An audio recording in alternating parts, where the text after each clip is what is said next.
Bonjour, c'est Zik, j'espère que vous allez bien. Aujourd'hui, on va parler des investissements directs à l'étranger. Allez, c'est parti, décryptons l'actu ensemble avec vous.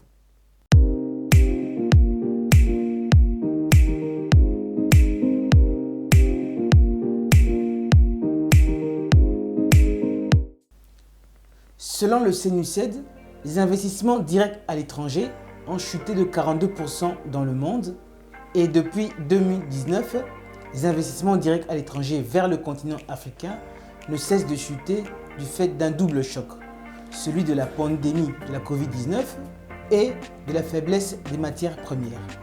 Alors on va essayer d'analyser ensemble la situation de l'Afrique en général et de la RDC en particulier. Pour commencer, c'est quoi un investissement direct à l'étranger? Les investissements directs à l'étranger, en sigle IDE, sont des mouvements internationaux de capitaux réalisés par les entreprises. Il y a différents types d'investissements directs à l'étranger, on ne va pas en parler aujourd'hui. Cependant, il est important de savoir pourquoi les entreprises font des mouvements de capitaux et quelles sont leurs motivations. Pourquoi ce mouvement de capitaux? Il y a différentes raisons.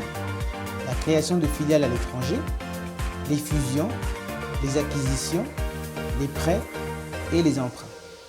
Les motivations derrière ces mouvements de capitaux sont la réduction des coûts, l'exploitation des ressources naturelles, l'utilisation d'une main-d'œuvre moins onéreuse, l'optimisation fiscale ou encore la conquête de nouveaux marchés. Les investissements directs à l'étranger ne sont pas à confondre avec les aides publiques au développement. Les IDE sont plutôt bien perçus parce qu'ils contribuent à la croissance économique d'un pays. Par contre, les aides publiques au développement contribuent plutôt à réduire la pauvreté dans les pays qui la reçoivent. Puisqu'on parle de l'Afrique en général et en l'occurrence la RDC, la première question à se poser est de savoir qui sont les premiers bénéficiaires de ces investissements directs à l'étranger en Afrique. Notons que sur la dernière décennie, les investissements directs à l'étranger en Afrique ont quintuplé en raison de plusieurs facteurs.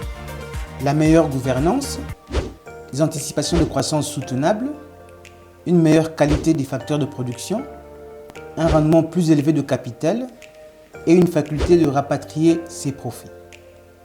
Les facteurs jugés importants pour les investisseurs, bien évidemment. C'est l'Égypte qui se maintient à la première place des destinataires des IDE en Afrique avec 6,8 milliards de dollars en 2018, suivi par l'Afrique du Sud qui a enregistré 5,3 milliards de dollars en 2018. Ensuite, la République du Congo qui vient en troisième position avec 4,3 milliards de dollars en 2018. Ensuite, le Maroc avec 3,6 milliards de dollars et enfin l'Éthiopie avec 3,3 milliards de dollars en 2018. Quelle est la situation globale des investissements directs à l'étranger en Afrique? La tendance des investissements directs à l'étranger en Afrique est à la baisse. Selon les rapports de la CNUSED, on devrait subir une contraction de 25 à 40% des investissements directs à l'étranger pour l'année 2020. La situation par région ou par zone en Afrique est la suivante. Pour l'Afrique du Nord, les entrées d'investissements directs étrangers ont diminué de 11% pour s'établir à 14 milliards de dollars en 2019. L'Afrique subsaharienne, après une augmentation importante en 2018, a connu une contraction de 10% des flux en 2019 pour atteindre 32 milliards de dollars. L'Afrique australe a été la seule sous-région à avoir reçu des entrées de capitaux plus élevées en 2019, à peu près 4,4 milliards de dollars.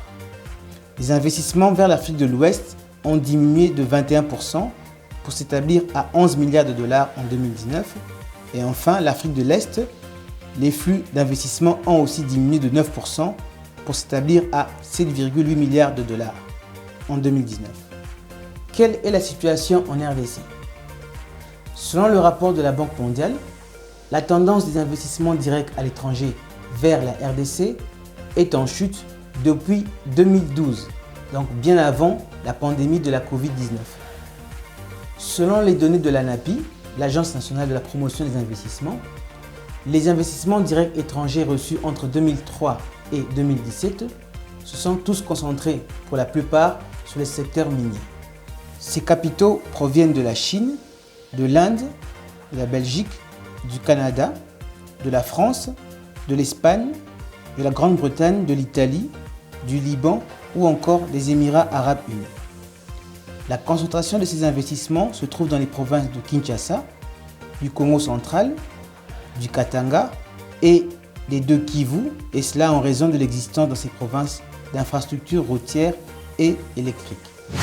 Alors, pourquoi en RDC la tendance est à la baisse? Avant de répondre à cette question, il faudrait d'abord savoir quels sont les facteurs qui attirent les investissements directs à l'étranger dans les pays d'accueil. Ces facteurs sont l'existence et la taille du marché, la stabilité politique et économique, la libéralisation des politiques commerciales, l'état des infrastructures, le fonctionnement des institutions publiques et la performance macroéconomique. De mon point de vue, les deux facteurs qui pèsent le plus en défaveur de la décision d'investir en RDC sont l'instabilité politique et le mauvais fonctionnement des institutions publiques. Évidemment, les autres facteurs tels que la dégradation des indicateurs macroéconomiques et l'état des infrastructures pèsent, mais dans une certaine mesure.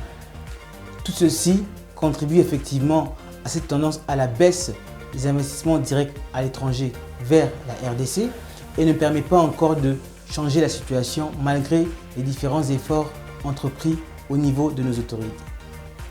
Quelles sont les perspectives? Malgré une tendance à la baisse des investissements directs à l'étranger, en général en Afrique, les économistes sont plutôt confiants vers un retour des investissements. Pourquoi? L'économie mondiale, dans leurs relations avec les pays africains, tendent à privilégier les investissements dans les infrastructures, les ressources et le développement industriel. Les investissements dans le secteur des objectifs de développement durable pour 2030, fixés par les Nations Unies, pourraient connaître un accroissement dans cette décennie. Les investissements intra-africains, notamment grâce au développement de la zone économique continentale africaine, pourraient accroître les flux des capitaux en provenance et vers les pays d'Afrique. Alors, en RDC, quels sont les préalables pour attirer le plus d'investissements directs à l'étranger? Avant de répondre à cette question, sachez qu'en dehors du secteur minier, il y a des secteurs porteurs qui pourraient attirer plus d'investissements pour les prochaines décennies.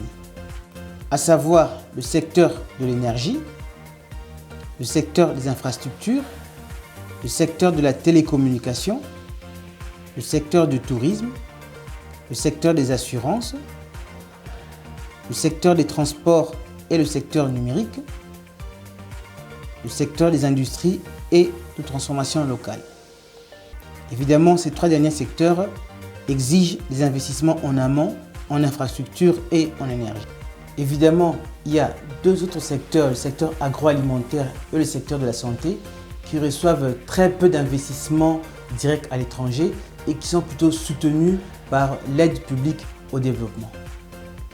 Pour répondre à la question des préalables en RDC, selon une récente étude concernant les investissements directs à l'étranger, les investisseurs perçoivent un certain optimisme dans les économies africaines à travers différents facteurs tels que l'émergence d'une classe moyenne, l'amélioration des climats des affaires, l'amélioration des infrastructures, le dynamisme démographique, la diversification de l'économie, l'innovation et l'urbanisation. Ce sont donc ces facteurs qui font que certains pays de l'Afrique du Nord ou de l'Afrique de l'Ouest et de l'Est attirent plus d'investissements directs à l'étranger que d'autres pays en Afrique australe et en Afrique centrale.